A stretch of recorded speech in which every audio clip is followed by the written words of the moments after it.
every time I meet a new person, the first question, what is your name? Of course. Second question, where are you from? It's very common in Poland. Oh, I'm from Pakistan. What do you do here? Oh, I'm a product manager in Nokia. Ah, you're a project manager. No, I'm a product manager. What is a product manager? It's definitely not a project manager. This is the most common question that I get every time I meet someone new. They always assume, because this is a common practice that all of us have, if we don't know something, we connect it to something else and think that we know. So I say product and they always assume that I made a mistake and what I mean is project, because everyone knows what a project manager is. But today I'm going to really tell you what a product manager does. So there are two things that we are supposed to do, that we are supposed to take care of. The first one is our, let's say, 90% of the work that we do on a daily basis during our job as a product manager. And it is about something called filling the space. What you have, every product, and by that I mean even this thing. This is also a product. The software in your phone, that is also a product. The shampoo that you use, that is also a product. Anything can be a product, and behind that there is a product manager making it, designing it, working on it. And all of those product managers have to deal with three things. The first one, the user. The second one is the developer, let's say. So the engineer or the person who is actually going to make it in a reality. And the third one, this is a very important one, someone who actually gives you the money to make it. So let's call it business. This is not working. Like in life. Like in life. It's a bad product. It's hard to get money. Person who gives you money, and what does a person who gives you money expects in return? Profit. Profit, more money back, something back. Can be something other than profits as well. Just simple money, can be some shares, can be many different things. What they want is something back. So, a user is someone like you who are using the product. A person who is a developer, he knows what he's an expert. His attitude, normal attitude is, I know everything. I don't need to know anything. I know how to make a hammer. Let's call it a hammer. I know how to make a hammer. I don't need to know what the user thinks. I don't care what the product manager wants. I know how to make the best hammer in the world. And that's the typical behavior of a developer or a person who is making it. On the business, he doesn't care what the hammer is. He doesn't even care if it's a hammer or not. All he cares is what I can get him in return. So all of them have their own objectives. All of them have something for themselves that they want.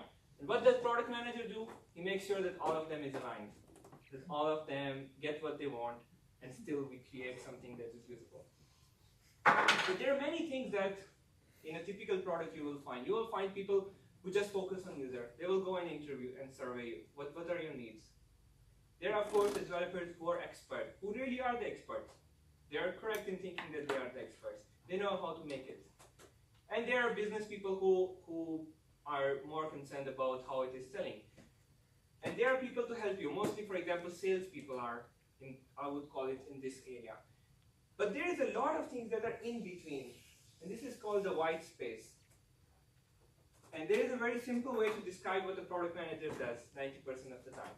He does what nobody else is even thinking about. User is not thinking about that because all he cares is about that product. The expert is not thinking about that because, well, he's an expert. He only cares about how a cool algorithm is, how I can make this. He cares about his skill. And the business person cares all about the actual final result. But there is a lot in between that you have to do to make sure that all those three stakeholders get what they want. Doesn't this sound exciting? Like 90% of our time is so exciting. Talking to people, aligning their objectives when you know that they don't match, and you have to do some magic to make sure that a product turns out and everyone is happy. The user is happy, the person who is making is happy, and the person who is giving you the money is happy. But I would say that's not the not interesting part of our job. but that is most of the time what you do. The more interesting part of our job is called vision. And what do I mean by vision? Have you ever heard, do you know about Elon Musk? Yes. He has a couple of companies. He has one is Tesla, one is SpaceX.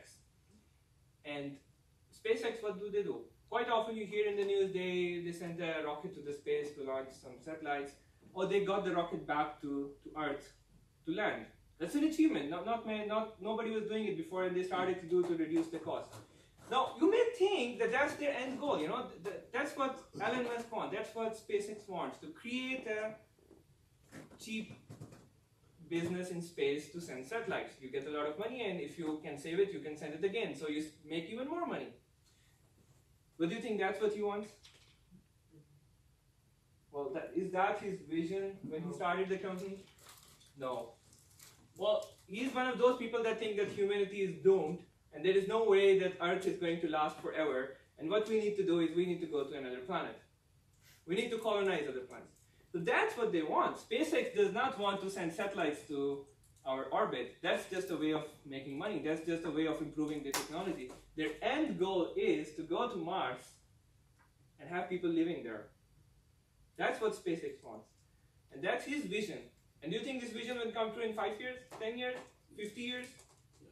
Who knows? Maybe in 50 years, maybe in 10 years, we don't know. But that's what he is going for. That's what everyone in that company is going towards. So when you see a rocket going up and then landing and all the news about that, that is a part of a plan, of a larger plan to go to Mars.